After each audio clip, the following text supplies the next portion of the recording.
So welcome everyone. Thank you for joining me for our weekly Holistic Wisdom Live Conscious Collective Awakening. Today, I'm excited to introduce you to a friend of mine. She is an amazing Ayurvedic medical practitioner who owns a center outside of London, UK. That's it.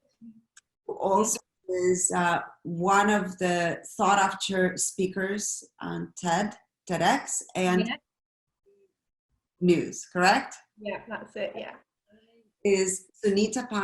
Please welcome and thank you so much for joining us for a wonderful conversation. And for those people, of course, that know nothing about Ayurveda, I'm excited for you to share, and perhaps also something that you might not have known about me. I actually studied Ayurveda for 1 full year, like full time. I didn't know that about you. That's amazing. And I actually was about to get certified. My teacher passed away, but she was originally from India and everything about Ayurvedic medicine. And so I'm so excited for people to meet you and for you to share about what it is, because so many people don't know anything about it. So please. Thank you. Well, Elena, thank you so much for having me. And I'm so delighted to be here and excited to be here. And it's great that we're able to do this, especially at this time when so many of us are thinking about our health and our well-being. And maybe this is a time where it's an opportunity for us to put more time and more attention into thinking about these things. So Ayurveda is my dear joy and my dear passion. And Ayurveda is a health system. It's a traditional Indian health system. It's said to be the oldest health system in the world, and we're going back a good 5,000 years. And it's an ancient knowledge. It's an ancient wisdom. So even the word it's a Sanskrit word, and it's powerful, very, very powerful. And literally, Aya means life, Veda means knowledge. So it encompasses all aspects of who we are. So not just the physical, a healthy, we're really looking at immune system, a healthy mind-body connection is represented by the physical, it's represented by the mental, it's represented by the emotional, it's represented by the spiritual. And the core of Ayurveda actually takes us all the way back to that. So if you're feeling a bit out of sorts and you came to see me for a session, then what we're trying to do is peel the layers away to really get back to why you may be experiencing something within your body. So it's deep, it's powerful, it's all about connecting with this spiritual resilience that we have deep in our core, and actually understanding how we are impacted by many things in our life. So that could be environment, that can be the food that we eat, that can be the energy that we're picking up from those around us. So when I say it's a whole health system, it literally is. And it's purely holistic. It's not one size fits all. We all have our unique blueprint. In Ayurveda, this concept is a concept around doshas or body types. And there are 3 very specific body types that help us diagnose and analyze your energy, what your energy is like, and also your mind connection. However, we're often a mix of the two, we may be a mix of a number of different energies. So this means that whatever is accumulating or congesting within the body, we're able to really do a deep dive and start to understand how we can peel those layers away, unwind that to get back to better health. It's also a powerful philosophy. I just want to say that as well. So, the path of Ayurveda it's a very windy road, and it takes you down many, many interesting paths. So in your practice, because I remember learning pulse techniques, right? Measuring the pulse, also looking at the eyes. What do you incorporate all of those techniques as well? I do, and it's so it really depends what somebody's coming in for. So an Ayurvedic practitioner, we all, as most alternative and complementary practitioners, we have our way of doing things, the areas that we resonate more with, the areas that maybe we've had personal experiences of in life which have given us certain information and certain knowledge. So for me, so though I do use, I do use those diagnostic tools. I do, I call it more the really a focus with my practice is very much the spirit, so the spiritual counseling. So asking certain questions that help me really understand, you know, at that soul level, really what's happening there, you know, and engaging at that kind of core level. Also, I've trained as I'm qualified as a meditation teacher, and I trained with a Swami. I trained very traditionally.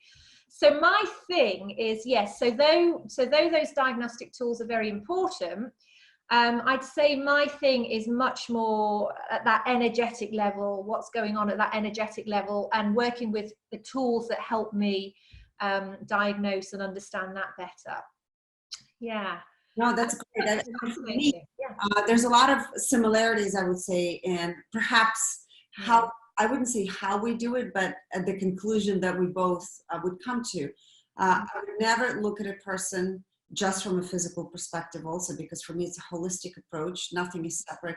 And actually where the diseases reside tend to be, I call it, it's called morphogenetic field, right? So before it manifests into the physical tissues, and that's probably the area where you pick up, you're going to the root, the deepest root possible, in order to uncover before the physical symptoms begin to manifest in the body, correct? Absolutely, completely the same, totally aligned. Yeah, absolutely. And so as we go through that, as we figure that out, it's you know, there's we'll see certain symptoms in someone. So you know, at the moment so in Ayurveda we're in what we call kapha season. So we have the doshas are all also aligned to seasons, and we're actually in kapha season at the moment. Now, kapha literally means what sticks. It's a sticking energy in the body, and it relates to the respiratory system. So at the moment, we're seeing what we're being challenged by is the sinuses, the lungs. We're seeing mucus. We're seeing a build-up. You know, the virus is impacting that system, and actually, when that's the most challenging system to be impacted, because actually, and I think it's the same with the way you work. If that's impacted, it's a steep ride, you know, to really come back out of that. So that, you know, you get congestive factors that build up in that area. But again, you know, as an Ayurvedic medicine practitioner, I can't not help look at this from not just on material plane, what we can see on a physical level, but also, you know, from a spiritual level as well. What does this mean? What does this mean from that higher place, from the higher state, our higher self, and also, you know, as your work is, Elena, very much from that conscious place. So we kind of got two things going on. We've got all this craziness going on here where, you know, we're all in lockdown, we're being challenged from every single direction.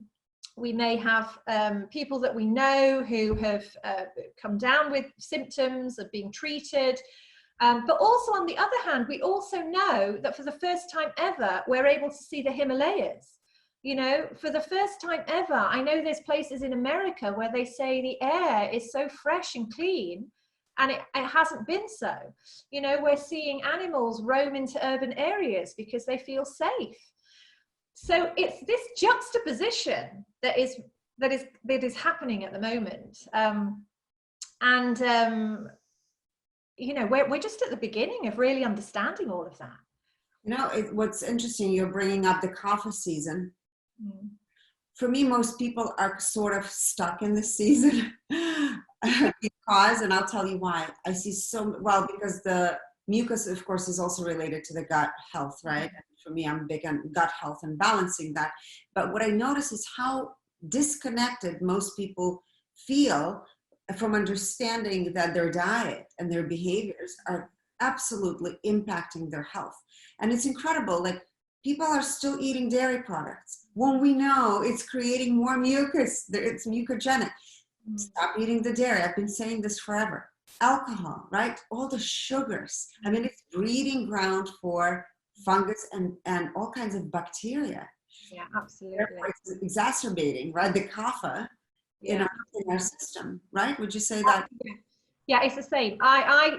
again, I am having this conversation really more frequently now than ever. And I guess there's a couple of things. So absolutely, it's, you know, kapha imbalance. When kapha is balanced, kapha is loving and nurturing and kind, unconditional love, you know, pours out of a kapha constitution.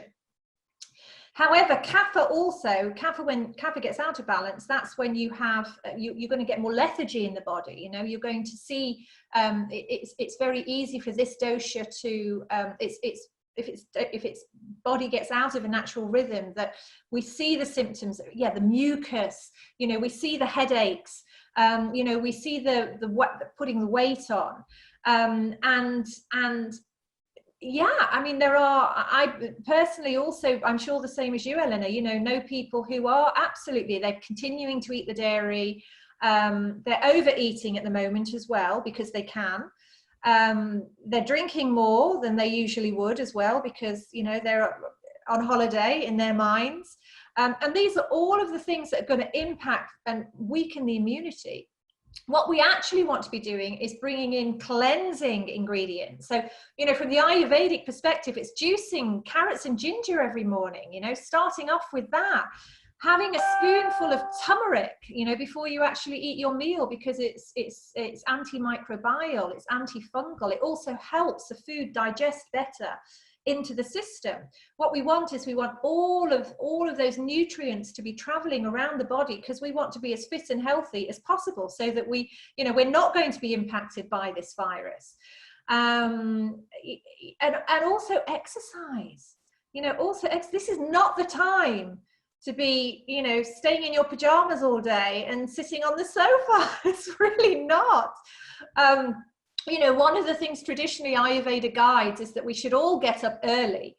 So by getting up early, really when the sun rises, we actually have the energy of the sun. You know, the energy of the sun then is manifested in our body. It gives us energy for the rest of the day as well, and it makes us much more able and capable and understanding of things that are happening, but also we have a better day. You know, we have a better day, and we're able to get more things done, and we're in a better mood. So I'm there with you, Elena. Yeah. So what would be, from an Ayurvedic perspective, I know you said starting off with some kind of carrot juice and ginger. I know for me, I don't recommend ginger for everyone, and I'll tell you why. Okay. People with hypothyroidism and Hashimoto's, it actually throws their thyroid off balance. This is only people with thyroid disease. Otherwise, I think it's great. So, but what do you suggest for people to begin this cleansing process from an Ayurvedic perspective? So we actually have a routine. So it's a traditional routine. It was written by the Vedas thousands and thousands of years ago. It's as relevant today as it was then, and it totally works. I have been, you know, following this regime for as long as I can remember. So like I said, getting up early. So, and at the moment, you know, we're all on the same time frame, basically, you know, unless you're still continuing to work and you're doing that online, you know, with internationally. But rising, and the first thing is to do some exercise. So from the Ayurvedic perspective, it's movement of the energy within our body. So either that's a form of yoga asanas or some form of stretching. What that does is it really opens up the body. So in Ayurveda, we have a word called prana. Prana is life force. It's the energy within us.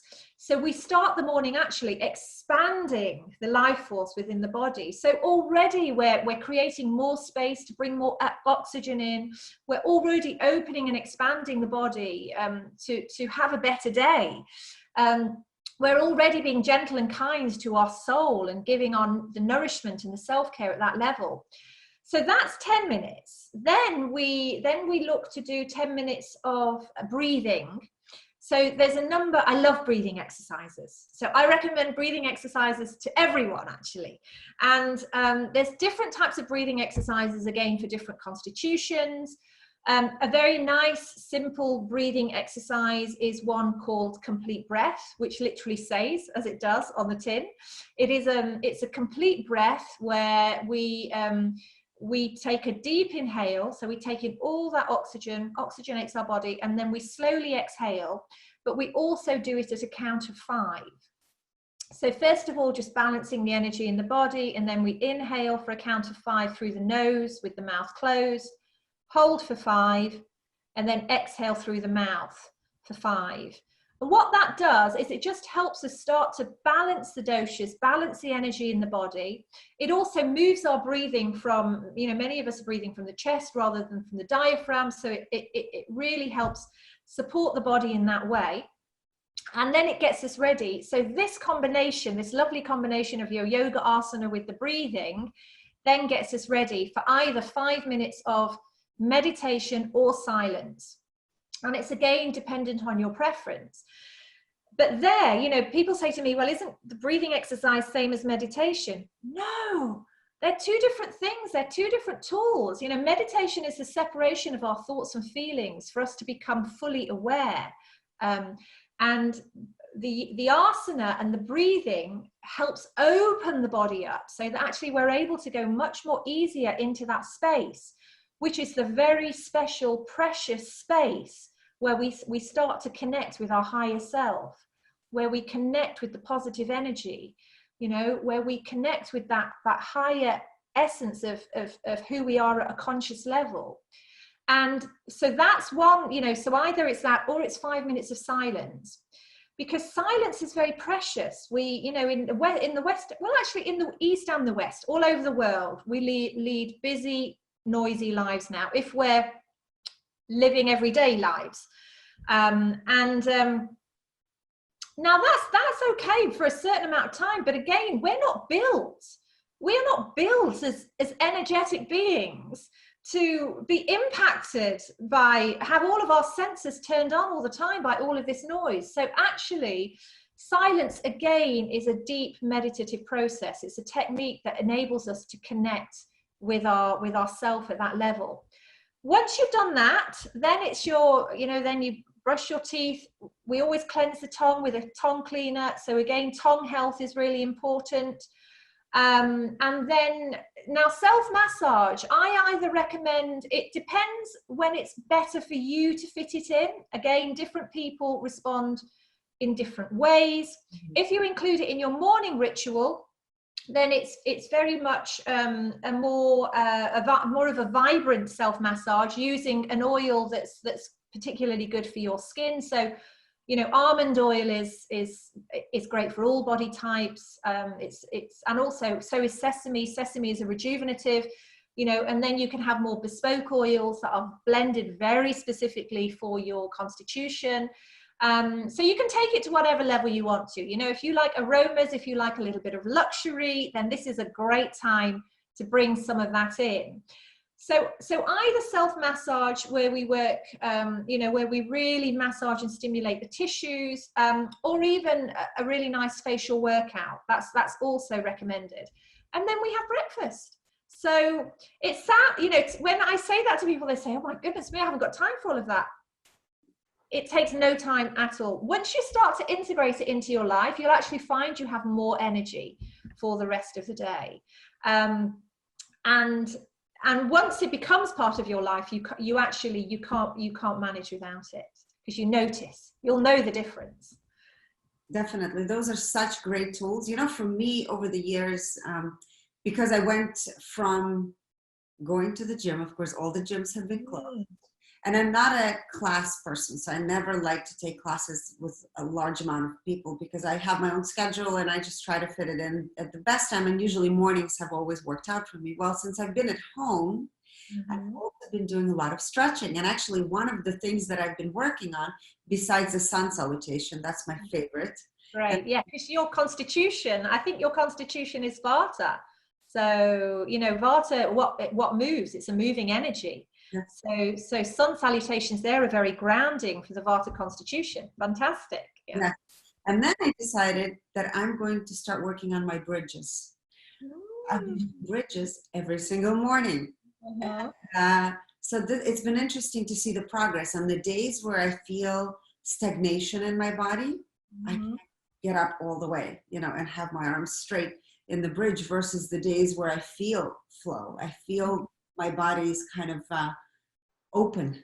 Yeah, yeah. So do you follow classes, Eleanor, online, or are you, no, you have the methodology in your head and then yeah? I just go with what I feel. Yeah. Yeah, and do you change it up every day, or how do you do it? Yeah, and sometimes yes, and other times no. But usually it's very similar kind of movements that I do. Yeah. And is very important for me. So I try to get out twice a day to go for a walk, whether it's 20, 30, 40 minutes. But it helps me also ground and be able to do the work that I do. Yes, yeah. And then, so what times are you going out for your walk in the day? Today it was in the morning, and then I'll go later on with one of my kids. So okay. 1, 5, or 6. And how are you finding it with you've got three children? Are you with 3 children?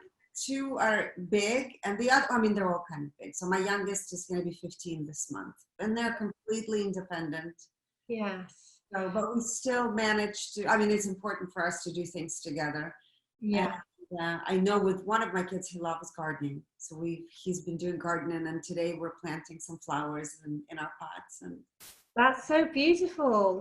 You see, I mean, this is the magic of where we're at the moment. It's the bonding, and in so many ways it's brought us all closer together, and not just as a community, but also in families. I mean, what was your schedule like before this? Oh my God, hurry up, get ready, drive one of them to school. It used to be all of them, and now it's only one of them. So actually I used to go to the gym at 6:30 in the morning, be back by 7:20, make breakfast, drive to school. So now I don't have to drive anyone. It's kind of nice. It's amazing. No, it's amazing. So maybe you'll have some changes. You'll implement some changes, once we get back to, come out of lockdown again. And, the things that you found are working for you and your family are things that Totally keep going, why not? Absolutely. Yeah. Question. So you said it depends on a body type. The exercise in the morning routine that you recommended, is it for any one particular body type, or it works across all 3? So again, different, as you found for yourself, different yoga postures for different constitutions. So if we start with, and I'm just guessing on your physical, but also what you just shared is that you're usually a very busy person, and that's also relates very much to the Vata constitution. So because Vata is predominantly a moving energy, and in Ayurveda the doshas are based on the 5 elements that we so ether being space, air, fire, water, earth. So we are generally a combination of a number of those elements, though we have all of those elements within us. So if you're predominantly space and air, you can imagine that actually the energy in the body can get a little bit out of sorts sometimes, especially if you are moving around quite a lot, especially if you've got a lot going on in a day, especially if you're not so great at routine, to be honest. So there, as you have been doing, the sun salutations and actually the bridges bring the energy back into the feet. They really they ground that constitution. The other thing that's really important for Vatas is also, and something I know is absolutely important to you, is eating. Eating regularly, eating at the right times, and eating properly, eating well. Because again, if Vata gets out of balance, then they don't have the nutritional energy to cope with the changes in the movement. And the changes aren't just physical, it's also very creative energy, because again, it's constantly Vata is always looking around, full of ideas, it never stops. So that needs to be assimilated. So grounding asanas, excellent for Vata. So then you have these pittas. we're seeing a lot of you know, so our leaders are predominantly Pitta constitutions. We're seeing a lot of Kapha, and we're seeing a lot of Pitta at the moment in the world. That's what I would say. I'll come to Kapha in a minute, but Pitta is a very predominantly a fire, you know, fire element. So it's very transformative. Pitta is a very courageous type of constitution, and they're very organized. So whether that's in a professional capacity, whether that's in the home and how they manage the home, you know, a Pitta, if Pitta is looking after the home life, everything will be organized, everything will be out on time. But what happens there is their sensitive area is the digestive tract. And if Pitta gets out of balance, a lot of the issues that we see in the West are things like, again, I know these are many of your clients, this is how you're helping your clients, Eleanor, is so things like IBS become a concern, skin problems because of the inflammation within the skin, stress, but more from a sense of frustration as opposed to an imbalance within the doshas. And at the moment, Pittas can, you know, if this is something they're not able to control, you know, none of us could control what's happening at the moment. So, you know, we're seeing a bit of a backlash, you know, that's also the Pitta out of balance. That's more the kind of the, you know, it can manifest as anger. So it's really important that we don't let that escalate. So really the things for Pitta are really opening up, like opening up the chest area. So we've got postures that, for instance, we've got a posture called bow, which really helps manage this area more so, and move the energy more so. So if it's starting to feel, accumulate in that area, it just helps transport that energy more so around the body. Other things that are very good for Pitta are also things that are very nurturing. So yoga nidra is a style of yoga some of your viewers may be familiar with, and in there we see more postures where we really relax into bolsters. You know, even child's pose is a very gentle, caring, nurturing asana. So that doesn't necessarily open the energy centers up, but what it does do is it pacifies some of this fire, you know, that's manifesting, and just helps settle all of that.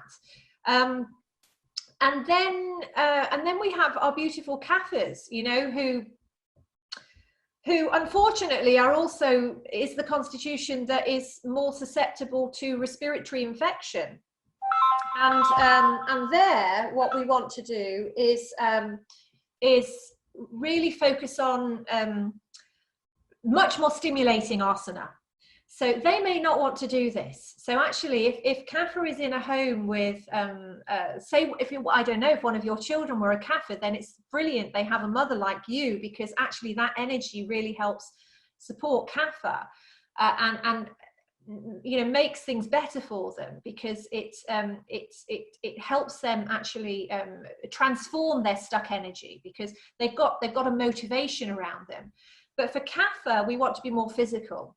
So I would even say bringing in things like qigong, you know, a lot more movement into the practice, more physical, even sun salutations, but actually more brisker with kapha, so that this stuck energy, this lethargy, actually we can start to transform it.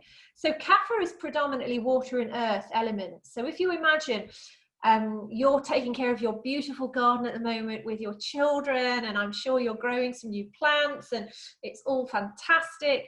Now, if that turns into slush, you know, if you have a really heavy day of rain and it turns into slush, if you imagine that as a manifestation within your body, and how important it is that we actually we cleanse and we detox the body, so that it doesn't turn into more of an issue for the immune system further on. So yeah, there's different ways of working with the doshas. This is so great. Would you, because it made me think about different stages, I would say in my life where I feel like I've been more kapha, for example, and then shifted into, because I used to suffer from severe respiratory issues actually my whole life. Okay.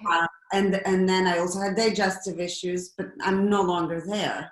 Yeah. So what's interesting, and it makes me, this is a question I think most viewers would want to know. Do you feel that a difference, or no, different stages of our life, we go through different types?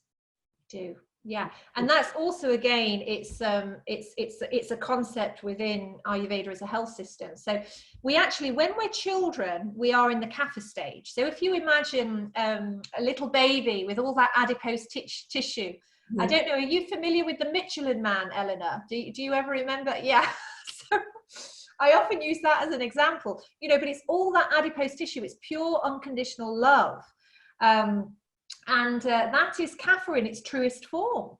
Then we move into our pitta life, and this is the life that we're building our life. So this is when we may be choosing the career that we our chosen career path. We may be looking for a life partner. We may be establishing our home, having children. So all of this requires that fire, that transformation to really get these things going.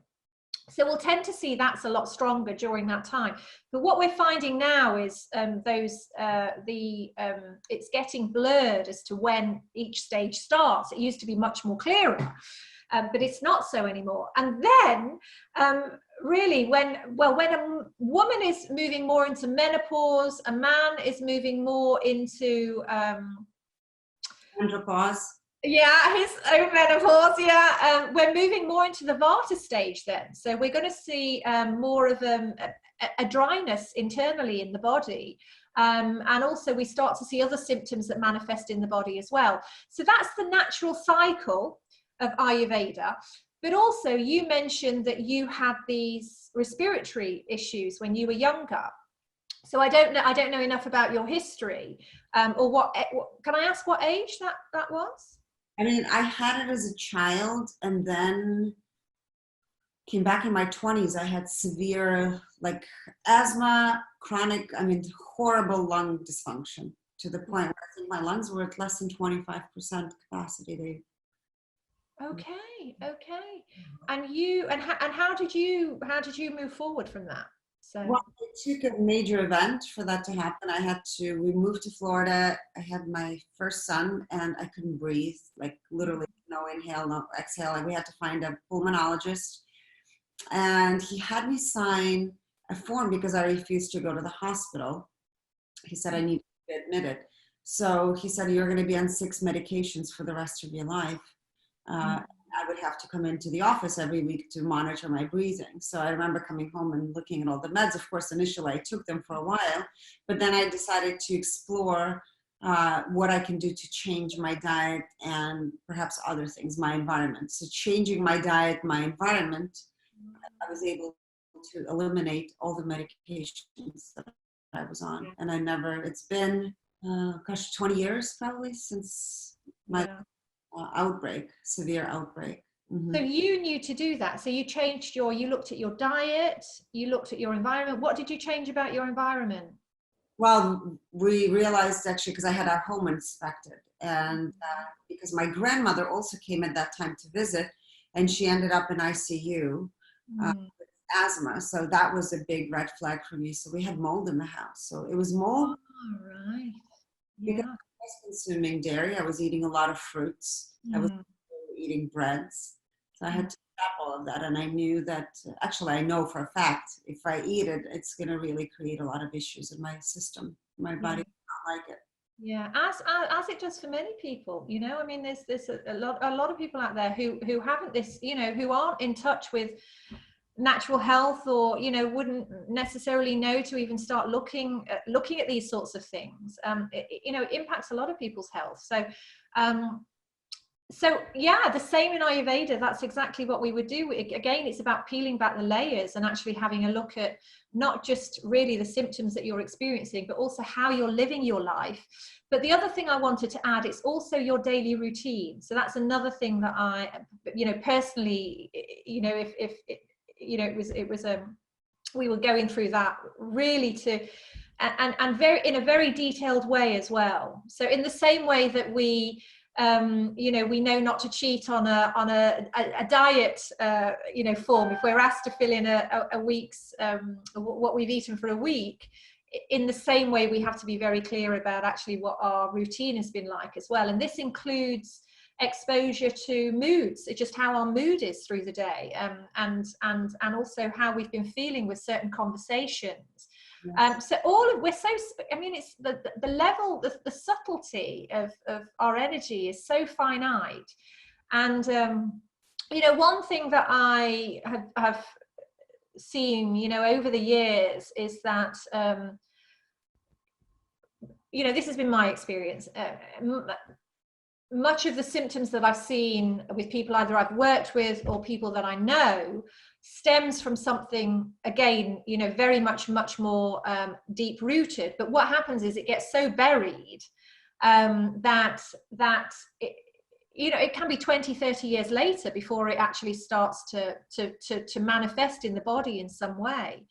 And I know, this is the same as your work, but it's so subtle. It's our essence is so finite, and so that the essence can be impacted by environment. For you, it was the mold in the house, and by what we eat, by our senses, what they're exposed to.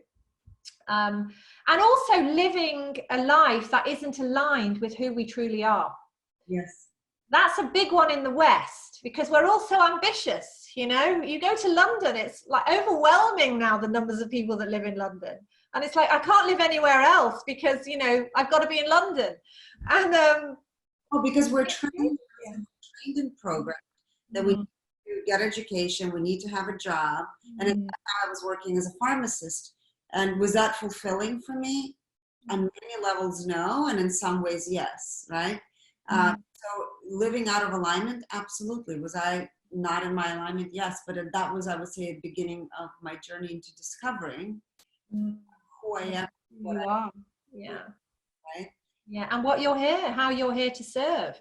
So, I'm sure, you chose that career, with your heart open, as many pharmacists do,